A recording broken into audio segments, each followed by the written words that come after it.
Good afternoon, everyone. My name is Jongpil Chung. Currently, I'm an assistant professor in the Department of Political Science at Kyung University. Today, before we listen to our special lecture about the South-North Water Transfer Project in China, just want to briefly introduce the overall kind of political structure and the environmental policy, very broadly, the environmental policy of China to you. Okay, the title of my presentation is China for a Day, but not for two. Is this phrase kind of familiar with all of you? I actually reread one book by Thomas Friedman. It's Hot, Flat, and Crowded. And one of the chapters was China for a Day, but not for two. The reason why I picked this title, picked this word from that chapter is the way that Thomas Friedman actually explained the overall kind of political, political situation and the political system of China was very accurate, and at the same time, he actually explained it in a very interesting way. So I kind of just took several parts from his book, and I just kind of used it in my overall presentation. Okay, let's see.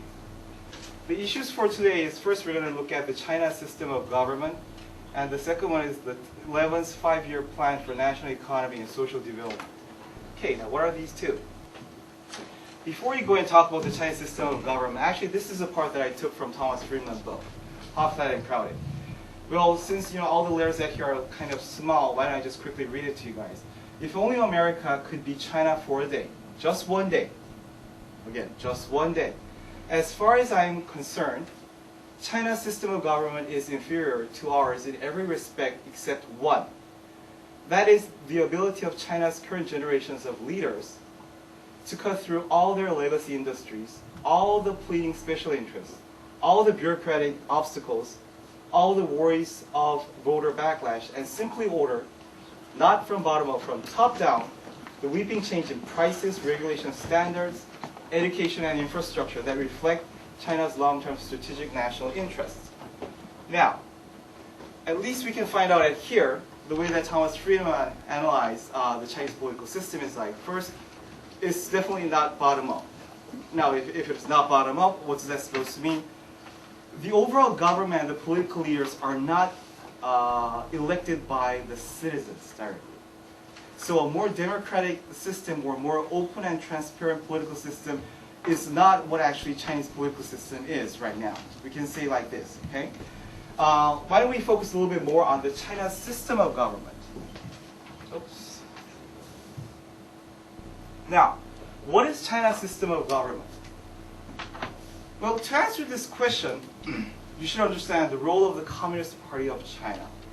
We can say Communist Party of China, like CPC, or Chinese Communist Party, CCP. These two words, like, please do not confuse, they're exactly the same word. Now, the role of understanding the Communist Party of China, why is this so important?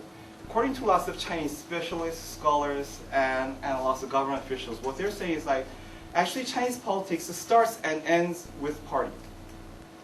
So, put it in a different way, it's like most of the important policies that actually have been made so far came from the party, and it was kind of implemented to the state council. And like the overall kind of the role of the Congress of China is actually National People's Congress. It actually simply confirms the already made decisions from the party. So when we're talking about the overall China system of government, the first thing that we have to analyze is Communist Party of China. And why is that? Is because it controls the executive, legislative branch, and also the military. The executive branch in Chinese is, we have the State Council, Legislative and National People's Congress, and the military is People's Liberation Army. Now, before we go any further, here I just want to briefly explain the overall political kind of structure and system of China. Usually in Korea and also in the US, when we divide these kind of branches, we divide it like legislative, executive, and judicial branch, right? And the reason why we're dividing this is because each of these institutions are check and balancing the other ones. They are doing a certain kind of separate role that is not overlapped with each other. Now in the China sector, usually when we divide the political structure of the system, we divide it in three ways: party, state, and military. Now, instead of the legislative or instead of the judicial branch, China does have the legislative and of course the judicial branch. But the reason why the people are so much focusing on the party, state, and military structure like this is because these three institutions or organizations have the ultimate power. Ultimate power means like making decisions and even implementing on the people. Now, let me talk a little bit more about it. The best way to understand the overall political structure of China is looking at the most powerful organization of the Communist Party of China. That is the Politburo Standing Committee. Of course, the party itself has a very complicated structure, which I really do not want to go over all of it today. But the most highest hierarchy, if you look at the overall hierarchy here, the Politburo Standing Committee has the ultimate power of making decisions within the party and within the overall world. Now, I put at here the 9 members of the Politburo Standing Committee at here. And right beside of each of those names at here, there is a kind of a number. This number is not just simply putting at here. This is your overall ranking of these party leaders within the party and also within the overall country. Now, there is one very direct way that I can explain this overall political structure to you, like more correctly, is like, for example, look at the president. The current president is Hu Jintao. He has 4 titles. The title means like, first, he's the president of the People's Republic of China, that actually he's representing the government, right? And he's the general secretary of the CPC. So he's the head of the party. And at the same time, he's the chairman of the Central Military Commission. Central Military Commission is the powerful, the most powerful and the most higher organization within the military. So usually most of those decisions comes from the Central Military Commissions. And now Hu Jintao is the chair of the Central Military Commissions of the People's Liberation Army and at the same time the overall state military. So he actually has 4 titles. What's that supposed to mean? All of his power is actually coming from his party status. He is the general secretary of the party. At the same time, he also controls the government. And at the same time, he also controls the military. Now, let's look at the second ranked, Wu Bangguo. Wu Bangguo, he's the second ranked in the party and all through the nations. And what is his position? First, before you go and talk about the chairman of the Standing Committee of the National People's Congress, first he is a member of the Politburo Standing Committee, and at the same time he's the chairman of the Standing Committee of the National People's Congress. That's legislative branch, okay? Now, legislative branch at here, and then what else we can see at here is number 3 is Premier of the State Council of the PRC. Now this is the government. The executive branch, legislative branch, and even the party. So each of these party members ranked first to 9 at here. This is the party rank and also the overall nation ranked. But at the same time, you can see that each of these leaders, they're the Politburo Standing Committee member, and at the same time they're the leader of the military, same time they're the leader of the legislative branch or even the state council. So what we can see at here is the kind of the structure, the party, state, military, the overall role is totally separated. They do totally different things. But I'm trying to say like the overall order and the ultimate decisions comes from the party. So lots of people are saying that the overall structure is a party-state structure in China. That means the party and state is not totally divided with each other. You cannot separate the party and the state because usually states follows most of those ultimate decisions coming from the party. And if the party makes those kind of decisions, the state council cannot reject most of those decisions. So it's overall hierarchical kind of situations in here. Okay, hope you guys just put all of these things in your mind, like when you talk about China's system of government. The party has the ultimate power, and although the overall structure we can divide like party, state, and military, still parties making most of those decisions. That's one of the reasons why Thomas Friedman was so much focusing on the Chinese system of government and also looking at the top-down. And whenever he said that, the top-down, I'll quickly go back here. What he said here is, China's current generation of leaders to cut through all their legacy industries, all the pleading special interests, all the bureaucratic obstacles. What's that supposed to be? These current generation of leaders, when we talk about the top leaders, are the 9 leaders that I just showed to you before in the Politburo Standing Committee. of the Communist Party of China. Okay? Now, after understanding, after having an overall view of the political structure of China, now let's go back and talk about the major issues now these days, the climate change and China's situation. Well, most of you know that I just wrote down just several of the most crucial kind of climate change kind of negative impact on China right now. The first one is the Earth's surface in China has risen 1.1 degrees Celsius during the past century. And there's lots of predictions coming out, like the end of the 21st century, it'll reach like 6.4 degrees Celsius. Now, based on this overall kind of global warming, there is certain kind of side effects, negative side effects coming on. It's like the national distribution of the precipitation has undergone change. Of course, we're going to talk more about this overall precipitation and the overall kind of water project on our special lecture that is following after this. But we actually heard lots of things about the overall uneven distribution of the precipitation at China right now. The southern and the western part is kind of, there is an increase of the precipitation, but at the same time, the northern and the northeastern part of the China is suffering for those, suffering for water scarcity at there right now. So the overall kind of imbalance at there. And in addition to that, the overall sea surface temperature and the sea level have been rising so far. And probably due to the uneven distribution of the precipitation at here, China is losing 1 million acres per year to desertification. All these are the major kind of climate changes, which actually the negative impacts of the climate changes that China is facing now. Now, how does the Chinese government actually respond to these kind of climate changes? Usually, most of the plan is actually coming from the kind of the state council, because the state council is actually implementing most of these 5-year, plan in China. But actually, as I told you before, the 5-year plan itself is also coming from the party, the overall directions, the future development growth rate, and the overall kind of reform the overall, the degree of reform that the government is actually looking. All these major decisions is coming from the state, coming from the party, and they're being implemented by the state. Now, the 5-year plan is a series of economic development initiatives, and the plan is actually shaped by the Communist Party of China, which actually is setting growth targets and launching reforms.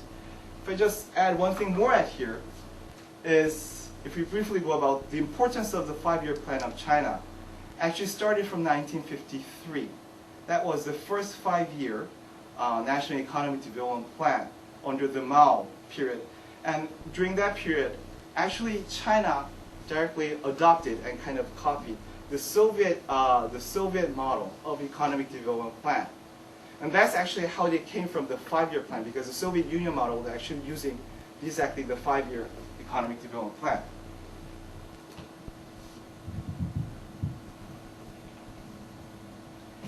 Based on this 5-year plan, the major goal was, at China at the time, was to bring rapid economic development by focusing on heavy industry. Because Soviet Union was actually doing the same kind of model, and China was kind of adopting that kind of model. So they really wanted to bring heavy industry, more and more heavy industry, to bring the kind of the rapid economic development. As some of you may have heard before about the Great Leap Forward, that is actually the official name of the Great Leap Forward is the second 5-year economic development plan. That was trying to catch up the UK economic development level within 15 years. The actual goal of the 5-year plan was that. So if you look at these overall economic 5-year plans out here, it's trying to provide the overall kind of picture and the framework of the upcoming 5 years. How is China going to move on? Which kind of focus on the economic sector, the social sector, political sector, all these things are included in this 5-year plan in China. Now, the plan that we really want to focus on at here is the 11th 5-year plan for national economy and social development, which is actually from 2006 to 2010. Why are we focusing on this? One of the reasons we're focusing on this is because starting from the, of course, the 10th 5-year plan also had a very special focus on environmental climate change and also environmental policies at here. But when we move on to the 11th 5-year plan of national economy and social development, we can see, because 2006, actually when this plan came out was 2005. So just right after that, starting from 2006, what actually China was trying to do here was just trying to bring and drag the overall country to think more about the environmental issues. Now, one of the things that we can see during this kind of period of time was the State Environmental Protection Agency actually became a cabinet ministry level and changed its name to Ministry of Environmental Protection on March 2008. We can see how much the parties actually pay attention on the overall kind of environmental protection issues here. And based on the 11th Five-Year Plan of National Economic and Social Development, what the Ministry of Environmental Protection actually brought out was the National 11th Five-Year Plan for Environmental Protection. The ultimate goal of this plan was energy conserving and environmental friendly society, bring an energy conserving and environmental friendly society in China. And the other goal was energy consumption per unit GDP in 2010 should be 20% lower than that in 2005. Actually this was the 11th Five-Year Plan, and this is more officially announced here. But when we want to understand the overall China's environmental policy, we have to go over one characteristic here. The most important one is sustainable development strategy. Based on most of the five-year economic development plans, the 10th and the 11th, we can find certain kind of consistency here. When they're talking about sustainable development strategy, first goal, probably a lot of people are thinking about, they're just looking at economic development. Or without economic development, to bring in more environmental protection. But here the ultimate goal is pursuing a win-win strategy. Maintaining the certain amount of economic growth that China actually brought during the past 10 or 20 years, maintaining that kind of economic growth rate, and at the same time trying to protect the environmental arena here. So first thing is like economic development as a core objective, and in addition to that, they're also looking at energy conservation. That means like less consumption, optimizing the energy structure, trying to bring more high efficiency out here, reinforcement of ecological protection and construction, the advancement of science and technology, and mitigate the emission of greenhouse gas and adapting to climate change. One of the most representative the policy actually China actually brought out based on the Sustainable Development Strategy and also the 11th Five-Year Economic Development Plan was looking for and seeking for and developing a renewable energy. The renewable energy can solve several problems or the several goals which actually China was looking for here, like energy conservation and bringing more high efficiency at there, and also protecting the economy, protecting the overall environmental situation right now. So it's like save energy and reduce emission. And actually the most representative way that they actually brought the renewable energy was hydropower, which actually I find out that the China ranks first in the overall world. Actually the overall energy that the hydropower actually generates. And the wind power, China ranks fifth in the world. And also they're looking for solar energy and also nuclear power. But the ultimate goal of looking at the developing renewable energy that actually came out in the 11th Five-Year Plan was by 2010 raise the proportion of renewable energy in the primary energy supply by up to 10%. Currently it's 2009, and the January report that I find out that they only reached about like 4.6% so far. So within like 7 or 8 months, they have to catch up if they wanted to really to keep this ultimate goal at here. Now, it's kind of to wrap up this overall presentation. Well, it's just wrapping up, but it is not exactly giving you an overall kind of summary. Instead of a summary, so far, actually, I showed you a lot of plans. The 11th Five-Year Economic Development Plan and sustainable development kind of strategies, all those things.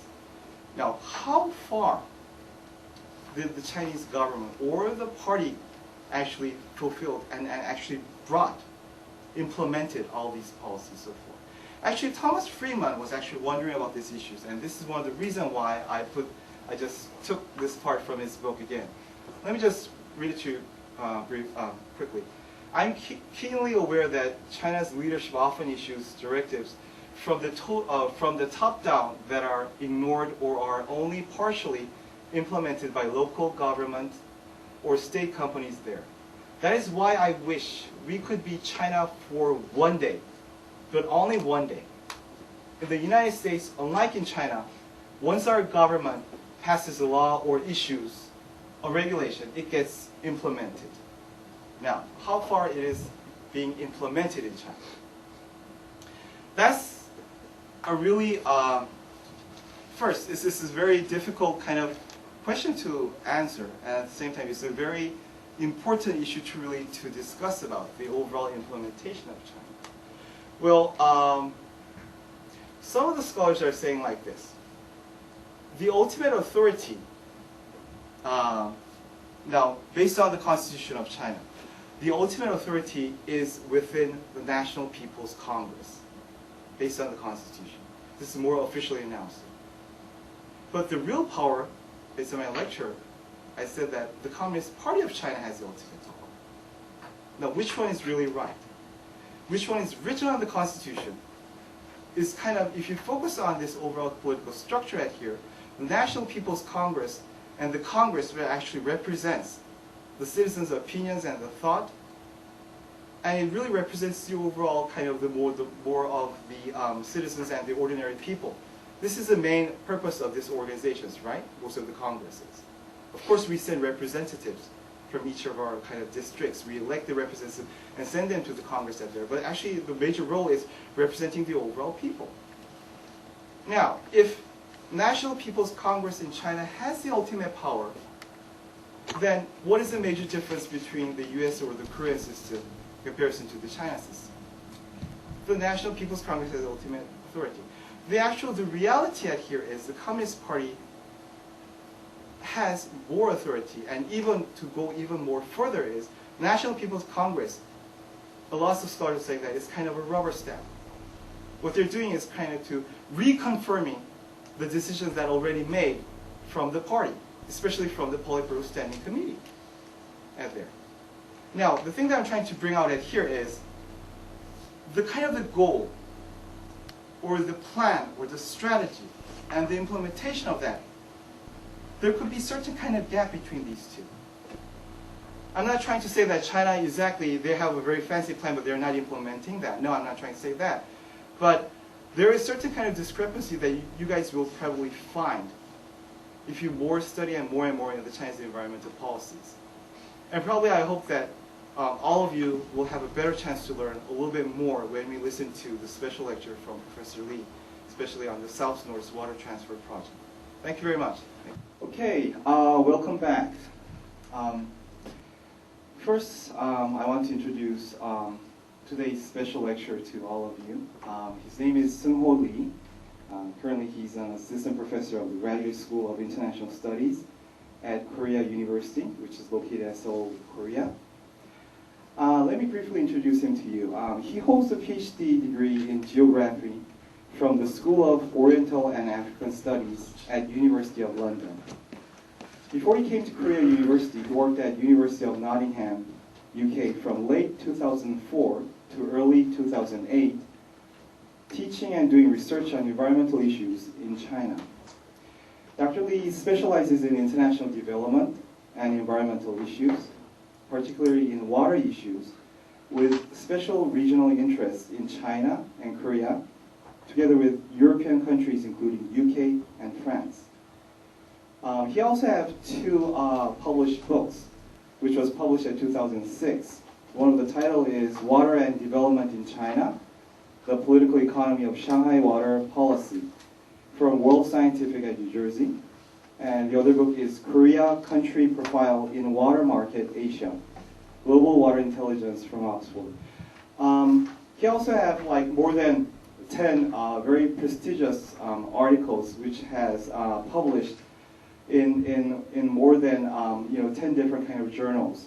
For example, like Water Policy Journal of Civic Engineering. And actually, as you may all know, there are not that many kind of experts in this environmental policy, especially of China. in Korea. So it's a really big pleasure and also a huge honor for me to introduce Professor Sung Lee. Okay, why don't we give a big hand to him? Thank you. Thank you very much. I have a privilege to come here, and I'm very much pleased to give a lecture today on Chinese environmental issues. Today I want to talk about South-North Water Transfer Project in China. It's part of obviously the sustainable environmental policy and global politics. Today's lecture is going to talk about specific projects, but prior moving on to this topic, I want to give you some broad overview of Chinese environmental issues. First, if you have a look at the Chinese environmental issues, then you may have the impression that Chinese environmental areas, Chinese environmental elements are very much seriously degraded, including air and land, water and forest, in terms of scarcity, also very much polluted, also very much damaged. But it has some Chinese environmental issues, also have very much long historical legacy. In one word, that's human encroachment to the nature. So if you have a look at thousands of Chinese long history, then there's an interface between human beings and the nature. But Chinese people, they've been starting to cultivate all the soil and arable lands more than 5,000 or 6,000 years ago. And then, meanwhile, sometimes they competed with the wild animals, including some elephants. So if you are familiar with the one book called Retreat of the Elephant, written by Mark Elvin, he is one of the very famous Chinese historians, and he described that the trajectory of elephants, they used to live somewhere near Beijing in more than 5,000 or 6,000 years ago. But since then, there's some competition between human beings, obviously the Han Chinese and the elephants, and then their habitats became very much not really very far away from Beijing. And then now you can find only elephants around somewhere between the border between China and Myanmar or the Thailand. So you can see there's some trajectory, then some big competition between human beings and the elephants or wild animals. Then human beings now, the Chinese people, they've been invading all the wild animals' habitats, and then now they include all those areas as a human arable lands. So it has a long historical legacy. And then, if you just go back to that just a few decades ago, then the Mao period, which means that from 1949 to 1976, before the reform period, then also Mao and all his followers, they got some policies against nature. So there are all sorts of policies, also political events, including the Guerrilla Forward, also Cultural Revolution. All those events, they're interlinked with their policies against nature, including some land reclamation, also irrigation projects, regardless of some kind of natural conditions. So then, during about 1949 to 76, about less than 30 years, they destroyed Chinese environment to great extent, and also that legacy now lingered and continued, that you can find in the reform period, and now you can see that since 1978. So, at the moment, since 1978, although, yes, 1980s and 1990s, Chinese people, also particularly the governments, they didn't really have pay attention to that environmental issues, but now they gradually just transform their policies from very much environment unfriendly to now environmental friendly policies, particularly focusing on sustainable development. And since 1978, the Chinese government, they prioritize economy, without not really paying attention to environmental issues. But their policy direction has now changed recently. So also the Chinese government, they realized the issue of some environmental issues within their own territory, not only domestic issues, but also it has some international context. So, for example, I talked about briefly that air pollution issue in China, and you can see that some air pollution related pictures in Beijing. Also Beijing Olympics, the Chinese authorities, they're so much focused on ameliorating air pollution issues during the Olympic period. And they're very much related to their energy issues too. They're very much relying on coal use for their about 70 or 75% energy consumption, also energy generation. But then if you use more coal, then you can generate more CO2 or some other pollutants like SO2. All these air pollutants, now they're contributing to what? CO2 emission. And then that's also related to climate change. At the moment, China is now emitting about 17% of the total CO2 emission all over the world.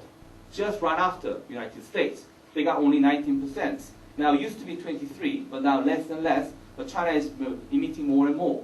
So then you can see that their position in the international environmental discourses now that's very much stronger. Then so they need to think about what they have to do related to international environmental community. So environmental issues, Chinese environmental issues, not domestic, but also international. I want to argue that. Also, because of that, Chinese authorities now they're considering the balance, establishment of the balance between economy and the environment. So under that scheme, Chinese authorities they will think about also considering all different kind of projects, including some engineering as well as some institutional projects. And one of them is South-North Water Transfer Project, and that's the one I want to introduce today.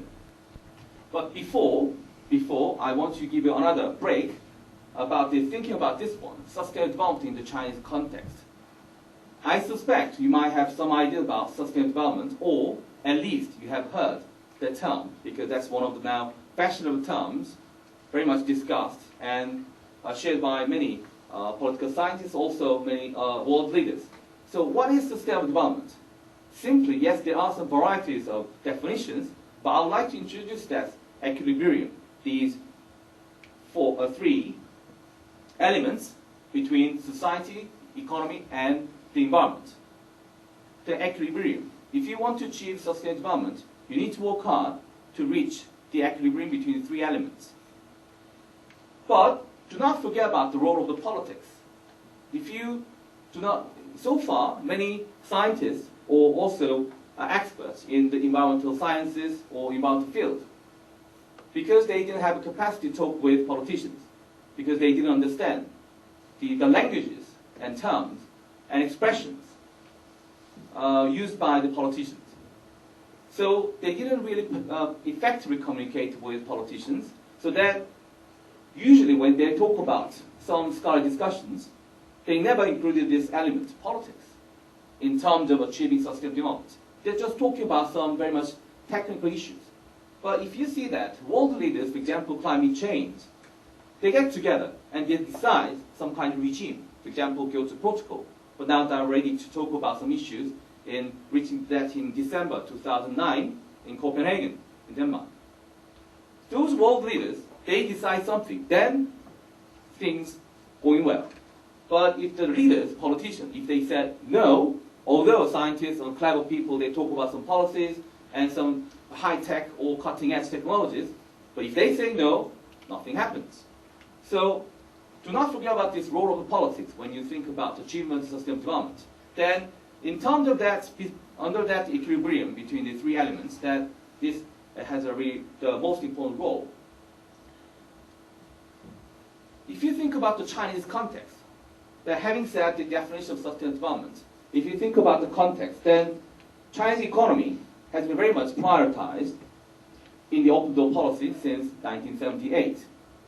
Then if you think about the other elements in society, then, okay, for Chinese leaders, social stability and welfare issues are very much important.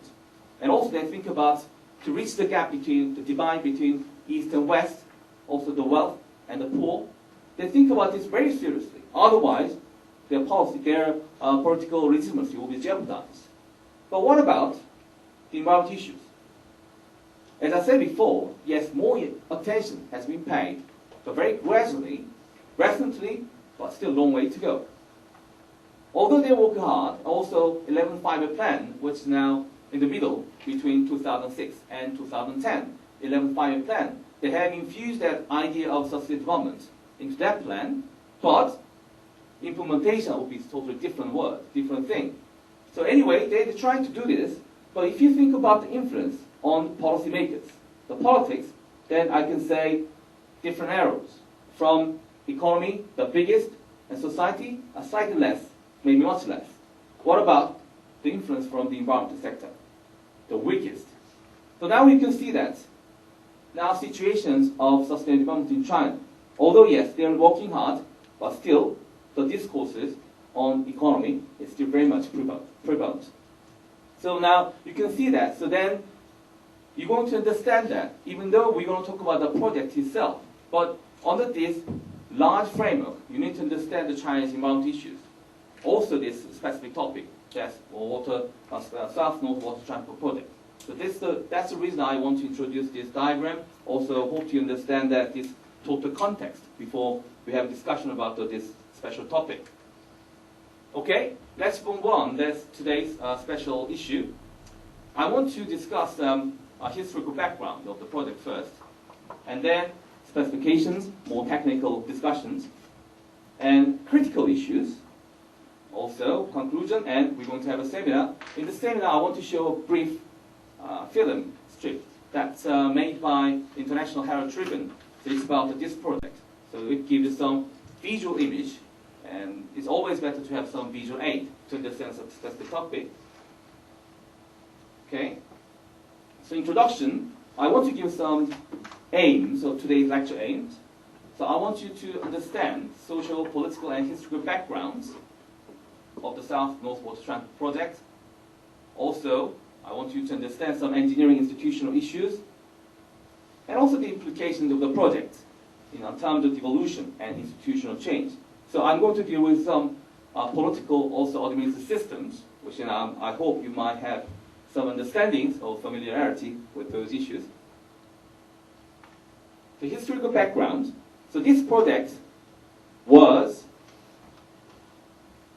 planned, also devised very much in the 1950s. So according to the information from the Chinese authorities, Mao, he proposed this idea because he was the cleverest person, or smartest person at the time. But of course, the Chinese, yes, they have a long tradition of very high caliber hydraulic engineers. Also this, they got together, they proposed this idea, look, because we got too much water in south, too less water in north. So why don't you divert water from south to north? That's the basic idea. It sounds very simple, but I'm not sure that the construction, the whole process will be quite simple. Anyway, so they did some preliminary study in 1959, and then also during that time, 1950s, they faced very serious water shortage in north. So because of that, they had this project had a very strong political backing in the Chinese, among the Chinese leaders. But at the time, when they're about to start, also considering about the feasibility of the project, they're facing that political chaos. So are you familiar with that some political events? Okay, 60s and 70s. So this project was abandoned after Great Leap Forward because there are huge political chaos, also social chaos at the time. So after Great Leap Forward, it was just very much quiet. And then also, in the 1960s and 70s, in the northern part of China, particularly in Beijing or Tianjin areas, the political leaders, they forced the scientists to find some alternate solutions because it would be too expensive and technically challenging. So they managed to find a different, some alternate options. For example, they introduced the tube well. So they dig the wells and to find some groundwater sources around Beijing areas. That's the time Beijing started to use groundwater resources. And then also, 1973 and 77, they faced heavy droughts.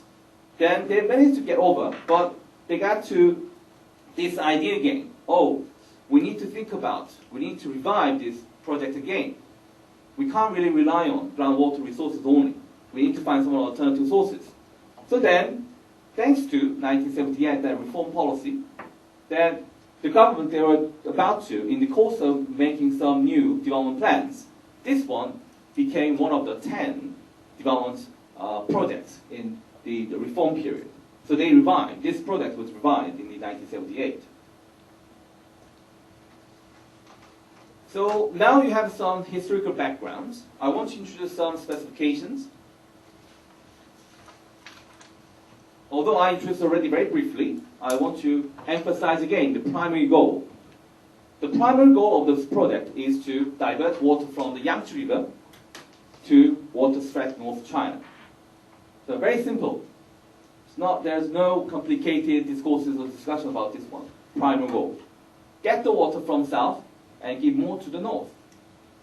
And also, the second objective, which is not very much discussed out of China, but many find these interesting elements, by myself, achieving a systemic network of water supply.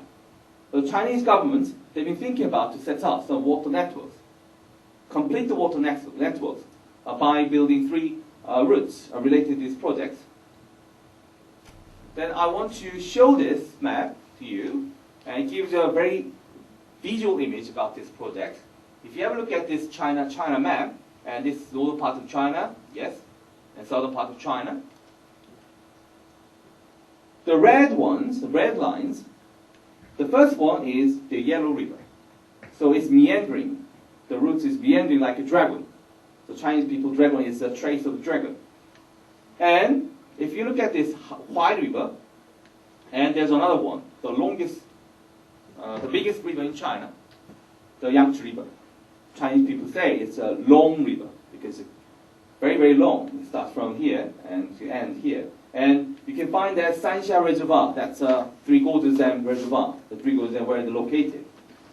Then the Chinese authorities, they decide to build 3 routes to connect with this between south and north. The first one is called Eastern Route because it's simply east of China. The second one is Middle Route, and the third one is Western Route. So if you see that the middle, east, and west, and then now you can see that there's some connecting points and meeting points between the rivers and also canals. So you can find that they're trying to make some networks. Also, you have to pay attention to where the final destination is. So if you have a look at the final destination of the 2 routes, then they're not going towards somewhere Yellow River. It's bypassed the Yellow River. Now that you need to deconstruct the ideas you might have before about this project, because these 2 routes in this project, they're not going towards Yellow River. It's bypassing the Yellow River. And they're arriving at somewhere, Beijing and Tianjin areas. Only this western route is connecting the Yellow River and with the Yangtze River. Only this one. But this one is now on the way? No, not yet. And nobody knows. So we'll have more discussion about this one. Okay, this is a thematic map. I want to show that's a systematic network of water supply in China. If you see that if I just simplify the rivers and canals, and look at this eastern route and middle route and western route, and then Yellow River and Huai River and Yangtze River, you can see that it becomes a grid. So then the Chinese authorities, they focusing on these areas in between the canals, between the rivers. Then this network will provide regional economic development to some areas used to be very much marginalized. But now, because of this, thanks to canals, because those canals and rivers, they've been used as inland navigation purposes. So it provides some economic boost for local development. So this table shows some specifications of these projects. Because it's a huge project, the table itself is big complex. If you have a look at areas benefiting, the eastern and middle and western, you can find some benefiting provinces and municipalities. And volume water taken, about this one, about 40 billion cubic meters per year. And volume delivered, and also length, about more than 1,000 kilometers. It's very, very long. It's not as simple as the idea. So capital cost, about 40 to 60 billion US dollars. So which is almost, more than triple of the Three Gorges Dam total construction cost. Three Gorges Dam construction cost is about 24 billion US dollars. That's official figure, but nobody knows. Because dam construction cost is always hidden in any countries. Not only China, but also in South Korea or United States, nobody knows. Because it's very politically risky. If they decide to reveal the real cost, then maybe taxpayers will not very happy. Anyway, so that's the capital cost. And also, the important issue from this table is that domestic water price, water tariff per cubic meters. So from the eastern route, maybe the customers in Beijing and Tianjin areas, they need to pay about this much, 3 to 4, maybe up to 5 renminbi cubic meters per cubic meters, but the same as well. But at the moment, according to statistics on the last year, the average water tariff, water supply tariff in China is about 1.8, 1.9 renminbi per cubic meters. Okay, yes, Beijing now is about 3.6, 3.7 renminbi, so quite high, but still maybe more expensive in Beijing areas. Then who is going to pay? Who wants to pay? So that's related to the issues about willing to pay. So then the local governments or central government, they need to think about, fill the gap between the real cost and also the cost of the money the customer should pay. So it will be quite expensive. So let's have a look at each route in more detail. Eastern route, the construction began in December 2002, but very last day of 2002. So maybe I can say it starts from 2003. So it's supposed to finish in 2008, but still the construction is on the way. So they have revised the plan. So they have new target year is 2012. So 2012. And the eastern routes has advantages. The first one, yes, they are using the already existent some infrastructure, Grand Canal. The Grand Canal was made more than 1,000 years ago in Song Dynasty. If you're aware of some Chinese dynasties, it's a long time ago. And if you can see that clearly the structure is already still used. And also canals in Jiangsu province. In Jiangsu province has many canals. So more than hundreds canals. So they can use that already existing infrastructure. So then it's maybe economically very viable, cheaper than other routes. But it has some challenges. The routes has some challenges. For example, the ecosystem. Because eastern routes, if you still remember where the eastern routes are, it's located somewhere very close to industrialized cities, industrialized areas. There are many heavily industrial areas. Then those cities, they do not usually have proper sewage treatment facilities. Then in the canal, maybe those cities, they may discharge wastewater without proper treatment. Then those water discharge into the canal, and the eastern route, they're carrying the water, polluted water, to Beijing. So Beijing people may be, at the end of the day, they receive some very polluted water, about paying so much, for very much expensive water. So then, maybe that's not a good picture for policymakers. Also, it's related to our simulated capacity, because this is the capacity, the water bodies, usually the rivers, have some kind of capacity to dilute water pollution. But because there was some more heavy wastewater discharged from different localities, then the east route will lose very much similar capacity as it goes to Beijing or Tianjin area. So I mentioned about water pollution. This very much industrialized areas.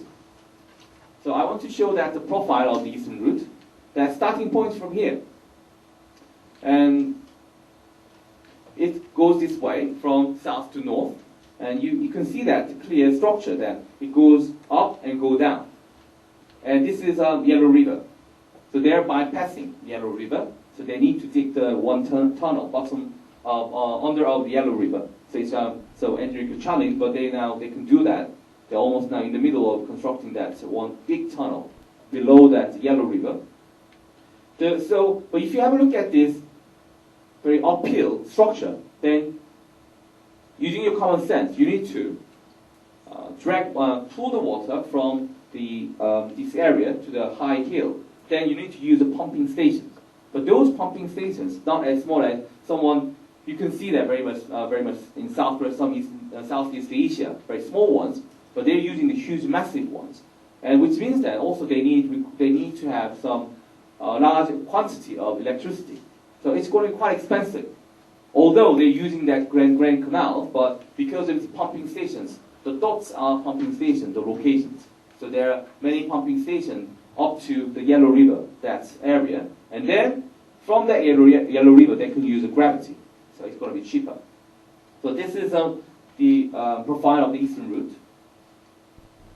And I want to show this picture, that first discharge from Jongpil Lake, which is located somewhere between the Jiangsu province to Beijing.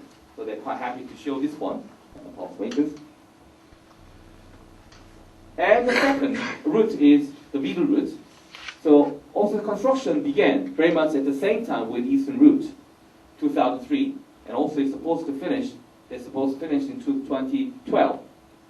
So it's compared with the eastern route, it has some various distinct features. One of them is it's very much gravity-fed canal, so they don't need to install any pumping stations. So it's cheaper from Hubei province, and also because in middle route areas, compared with eastern routes, they do not have many industrialized areas.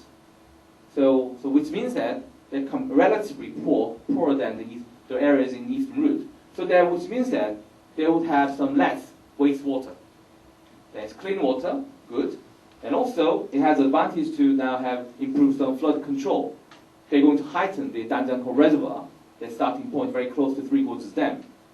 Also, it provides some economic development to some of those marginalized areas, middle route areas, used to be not very much highly industrialized areas. So the government now think about, okay, taking advantage of this project, now local governments, yes, provide some more economic incentives to those marginalized areas. But it has also challenges. Also, it has now tunneling on the Yellow River, also it's a challenge too. But the biggest challenge related to this route is the human resettlement. So if you see that, the scale, 300,000 people resettlement, well, it's much, much smaller than the scale. You can see that from Three Gorges Dam. And Three Gorges Dam, according to the official figure, that 1.4 million people were relocated, but this one only 300,000. I would say this only means the very much Chinese context, not just general context. Because, for example, if that thing happened in South Korea, maybe they were very huge controversial. Because you need to think about after resettlements, yes, or before that, you need to provide some basic necessities. Okay? But Chinese people, yes, or Chinese leaders, they have different perceptions about resettlements anyway. But so far, this issue has not been very much highlighted because this project is very much locally financed. Also now it's going on very quietly compared with the Three Gorges Dam. We can talk about this issue later on. Now I want to show this profile of middle route that, as I said before, they're using the gravity. So it's very cheap. You don't need to put any pumping station, any other engineering facilities. They're using gravity and go in this direction and go down, south to north. And this is the Danjiangkou Dam. And then they're elevating that, the height of the dam. And then that improves that flood control. If you have high walls, the dam, then you can store more water. So that is now improving their flood prevention. So they're now under construction. And the last route I want to introduce to you is the western route. So western route, the construction has not begun yet. But possibly around 2010 or 2012, or some people say 2015, nobody knows. So anyway, this it travels. The water should travel up to upper reaches of the Yellow River. So this is the only route going towards some agricultural areas.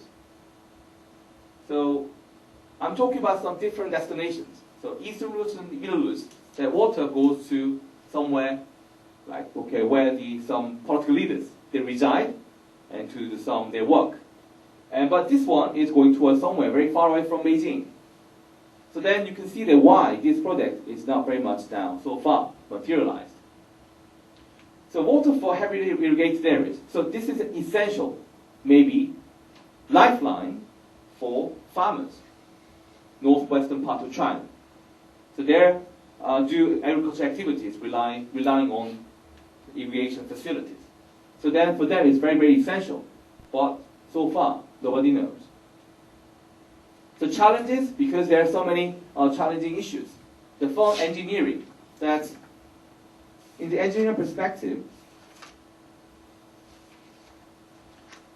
Western route, they should build a high dam with a height of about 150 meters.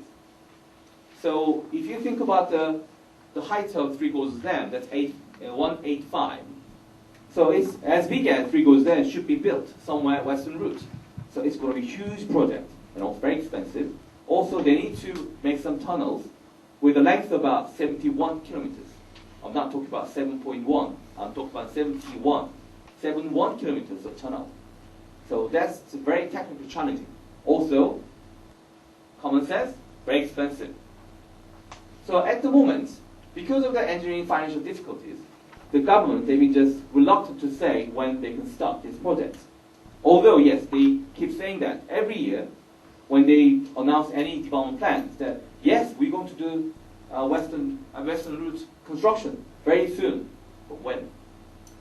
So one of my colleagues in Nottingham and in the UK, he said, he's a political scientist, he said, maybe this is just a lip service for those people living in Xinjiang area or somewhere western part of China. Why? Because that area is geopolitically important. Also, it's related to some international waterways issues too. This is connected with some water sources in Bhutan, in India. So they do not want to deal with some international issues related to water resources. So they've been just delaying to start construction of this one, because that is cost also technical issues, but also that for them it's not very urgent for those political leaders living in Beijing, because this water is somewhere going towards opposite direction. They're going towards to farmers. Farmers, they do not have any power, and they're waiting more water coming from south, but nobody can predict. Having said the specifications, I have touched upon some critical issues already, but I want to re-emphasize some issues. So that, let's have a look at this organized structure. So centrally controlled under the State Council, they have a special committee. It's called South-North Water Transfer Construction Committee. Used to be chaired by Wen Jiabao, but now they have changed the organization last year, June 2008. Now represented by Li Keqiang. He's now the vice president of State Council. And also that local governments have that subcommittee as well. And this organization is very much similar with Three Gorges Dam organization. Why I'm talking about this one and I'll compare it with this Three Gorges Dam? Because these two projects, they are some of the most important development projects in China. Not only in the water sector, I'm talking about whole development projects at the national level. That's why they have a special committee under the State Council, rather than some local projects and some Ministry of Water Resources. Maybe they're just dealing with this project, but because the importance, significance of the project, so they have set up that the committee under the State Council. And also, that's interesting issue is the financing. So, which institution is financing this project? Such very, very expensive project. As I said before, 40 to 60 billion US dollars. But then, the central government is not 100% funding this project. Central government is contributing only 20%. The rest of the money coming from where? From local governments. 35 from local governments, and then 45 coming from the banks, local banks. I'm not talking about international banks, just local banks. So that gives us some signal that central government, they do not want to take any financial risk, because thanks to financial, also political, economic decentralization in the reform period, the central government now, they just gave up all the financial leverage. Then, okay, you local government, you need to have some responsibility. Okay, I'll give some power, I can transfer my power to you, but you have to now have some responsibility to finance this such big projects. So local governments, some benefiting areas I mentioned already before in the table, they need to contribute some portion, financial resources to this project. So there are some complaints from local governments. why do we have to share so much responsibility? So central government, you need to put more money.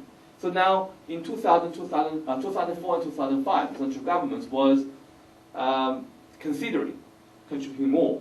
They said maybe in the future we may contribute more, about 30%, so 10% more. But since then, there's no official announcement about, yeah, they definitely do that. So it's still very much reluctant, maybe some negotiation going on. So it's related also, the feasibility of this project is related to water pricing. I mentioned already that average pipe water supply in China, water tariff is about 1.7, 1.8 renminbi per cubic meters, whereas this project, water coming from this eastern route and middle route, it costs about 3.5 up to 5 renminbi per cubic meter. Quite expensive. Then maybe the local governments, maybe they will have a big challenge to persuade the public to pay that very much high prices for their water. So the third critical issue I want to discuss is that engineering. This project is very much showing that the government, that stance, also tendency, still they want to opt for some engineering solutions rather than institutional reform related to water scarcity issues. Some experts in this Chinese water issue, they said maybe the government, central government, they should have done some agricultural reform, agricultural restructuring before getting more water from south. Because northwestern part of China, the farmers living there, also they do activities, they just rely on water from the Yellow River through irrigation projects. And those areas, very much semi-arid areas, which means that they do not have enough rainfall, also they do not have other alternative water resources. They just rely on the Yellow River. So then because of that, without Yellow River, then they will not survive. And then they want to get more and more water, and more farmers are involved. Because of that, water is scarce and more and less, and then the downstream of the Yellow River, the urban areas, they do not have enough water. So that's why the northern part of China, particularly around Beijing, they're talking about water scarcity every year or every time. So then some people argue that maybe the government, they should have done some gradual reform to persuade the farmer to leave or stop doing agricultural activities, just relying on irrigation projects, irrigation schemes, and getting water from the Yellow River. Otherwise, or they're relying on the groundwater. Otherwise, they're going to deplete all the water resources in the Yellow River areas. But they can't do it because the farmers also, not only in China but also South Korea or any part of the world, taking any reform in the agricultural sector is politically very risky because they're the voters. Okay? They're giving some votes to politicians. They want to be re-elected again. Then they don't want to make some fuss in the agriculture areas. They want to keep the votes among the farmers. So also in China, in the very specific context, the Chinese Communist Party, now the ruling party, they have grown up based on the support of the farmers. Okay? So they can't really betray the farmers. Then look, if you give up to all the agricultural activities, then why don't you go to some areas and become some maybe workers for the factories? They can't say that. Although they know that so it's necessary, but it's very politically risky, not feasible. Also, it's related to the food security from the government point of view. If you just give up, the farmers give up the agricultural activities, then who is going to feed China? That's their arguments. But it doesn't really make sense these days because is there in the world, any country, no other country, they cannot survive without any international trade. So China can get some more food from international food market with relatively cheap price. Okay. So food security is very much a very traditional approach to resource issues, and also less burden for urbanization. So as I said before, if the farmers, they decide to give up their activities in agriculture sector, then they need to go somewhere from rural areas to urban areas. Then the problem will take place in urban areas.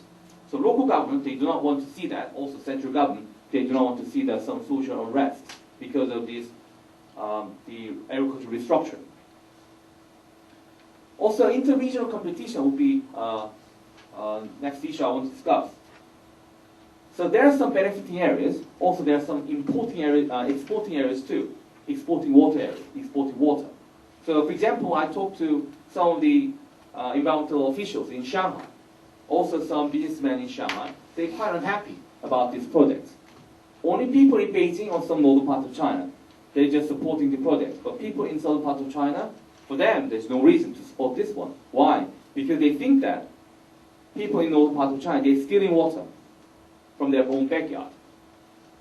So there's some regional competition there. Some factories in Shanghai, for example, now they can see that different level of pollution in water, the local rivers. Why? Because if you have less and less water resources, water volume, then pollution level will go up because of the less cement capacity. So they experienced already that their one. So, but they're very much local governments. They're concerned about job creation. So they're now woeful that okay, we need to introduce them some construction work for this project. So more job per job is one of the phrases coined by International Water Management Institute, located in Sri Lanka. It's one of the international research institutes, and they have this one. More job per job means that related to water projects. And also there's some tension between the center and the local government. As I said before, there's a financing issue. Also, that's how much water we can get through that canal. Okay? And it depends on the maybe financial contribution or distribution. But all the areas, but particularly along the eastern route, they want to get more water because boost up their economy, also to give more water to farmers. Very important. But there is a tension always there. Okay, we have discussed various issues. Then I want to wrap up today's discussion. So this project is, maybe we can say, economically and politically feasible, because now China has a strength, economic strength, to financially support this one. Also, political leaders, they have given a green signal that yes, we have to do this. So relatively affordable project cost, also politically important for CCP, Chinese Communist Party leaders. Why? Because politicians, they want to see that some monuments, some monumental structures, whenever they want to show off their achievements. So we can see there's some obvious examples in other countries too. So Aslan Haytham in the Nile in Egypt, the Nasser, President Nasser, he wanted to show off that, okay, because of Aslan Haytham, now Egypt is fully controlling the Nile, although the country is a downstream country. So also there are some other presidents, they want to show off some other things as well. So for example, Three Gorges Dam also very much supported by Li Tong in the early 1990s. So he wanted to sign and then give some good signal. So it's very, very important. These like dams or canals, like big projects, aqueducts, those things are very easily feasible. Also, another case we can find in Libya, Great Man-Made Canal, the Gaddafi. He made this one, and then he's still keeping the power because of that canal. So it's politically important for Chinese leaders. And then now get back to the primary aim of this project. So more water to north. Okay, this is a very simple aim of this project. But for whom? Whenever you face any project, any policies, then you need to think about number one, for whom? Number two, for what?